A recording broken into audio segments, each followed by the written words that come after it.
Welcome back to Biz Lounge. We're with the head of Lemon Tree Hotels in India. But before we continue our conversation, here's a look at how the company's Canine Squad plays an important role in the business. When Sparky came on board, she's now the vice chair dog of the board.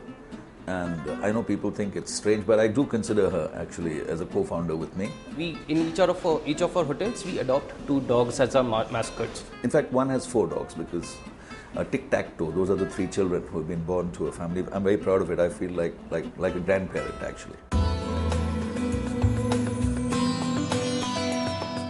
We wanted to build very cost-efficient hotels, so we had no money for art. I love jokes, and I said, okay, let's just take all these jokes, let's reformat it and put it into small, cheap, inexpensive frames and put it up throughout the hotel. So we did that. And it was a smash hit with our guests. Across all our 18 hotels, there may be 20 or 30,000 jokes. They are all unique. Today, 5% of our company is staffed by hearing and speech impaired employees. And we are now teaching our people sign language. So at induction, everybody is taught 20 golden words. How to say thank you.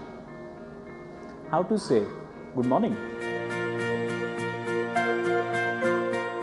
And the attrition level in this pool is much lower than in the other pools. And the service delivery is as good, if not better, than the so-called able employees.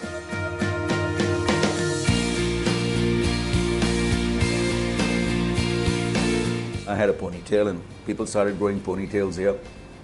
So at a certain point in time, we decided that we'll make it a differentiator in our company, and you had to be at least a manager to have a ponytail. I think there are about 800 people who have ponytails now in our company. And slowly we've realized that ponytail has become aspirational in the company.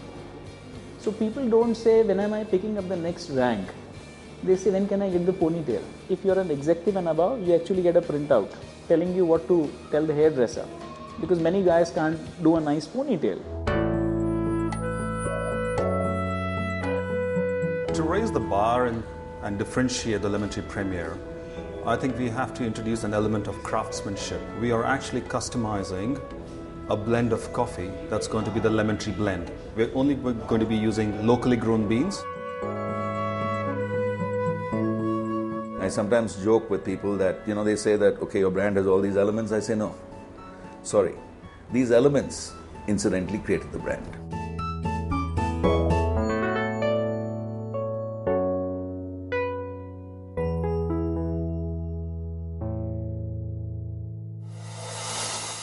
So you left a good job with a great title, a nice paycheck to become an entrepreneur.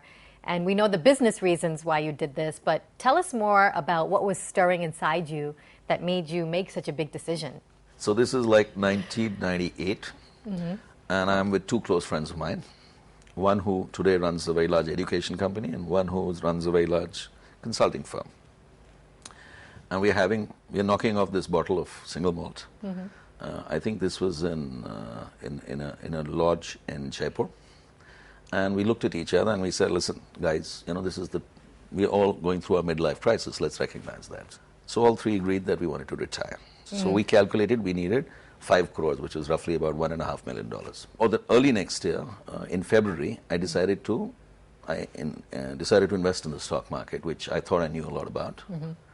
And in 7 days, I lost 97% of what I was worth. And I remember the broker who handled everything, who invested for me, returned me this check. And he gave me a Cartier watch, which later it turned out was fake. So there were 2 learnings actually, which is never give something unnecessarily, But anyway, so I was staring at financial ruin. In fact, I was there. But so I realized that there was some way I had to recoup before I could retire. It so happened that A.D. Kearney, which is one of the best consulting firms in the US, had just come to India, and their CEO told me that why don't I come on board. He offered me a great salary. So I became a consultant. This was in, I think, 2000. And by 2002, I realized consulting wasn't for me. So I had enough capital then to, in my mind, build a unique hotel in India. And I built this hotel in 1 year, flat. It was a 50-room hotel in Gurgaon, and it just took off after that. How profitable is the company? This year we'll close at about 100 crores profit. Our average return on capital is 20%, which is, I guess, 4 or 5x of what the others are in India. What advice would you give people who are thinking about quitting their day jobs to pursue their own businesses? I would tell them, go for it. You have nothing to fear except your own insecurities and uncertainties. You know, there's a saying that you have nothing to fear but your own fear, and it's absolutely true in this. The world is so much bigger than we realize it. And a lot of people come to me incidentally and ask me this question, that should I do this or should I do that? And I tell them, you owe it to yourself. And India needs people like this. So you should just go for it.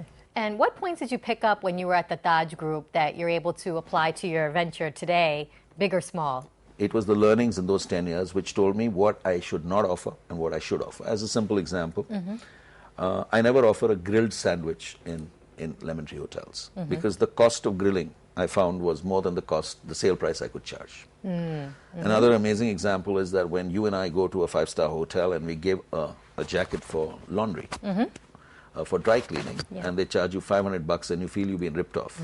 Actually, it's cost that hotel $1,000. Wow. And they would absolutely love it if you never got any laundry to the hotel. Okay?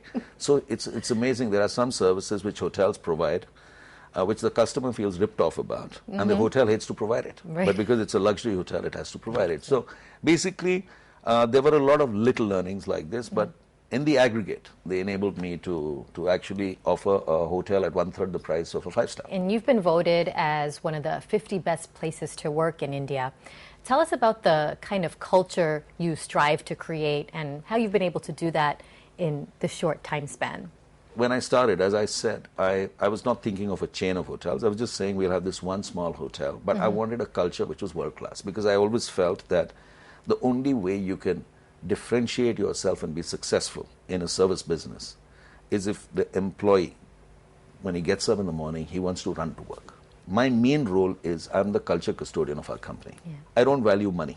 I don't value, I shouldn't say this, but shareholders are not important for me. Okay, I'm the largest shareholder in my company, but I tell everybody else that, guys, your money is a commodity for me. Because what I've learned along the way is you can make any amount of money, you know, you want to hanker after fame and glory and power, it's all there. You know, you want it enough, you can get it. But time is something God has given you which is limited. So anybody who gives me time is giving me the most precious thing possible, and it's my duty then to repay it in the best way I can, and that's through my culture. Okay, we'll have to take a quick break here, but when we get back, we'll discover more of Patu's fun side.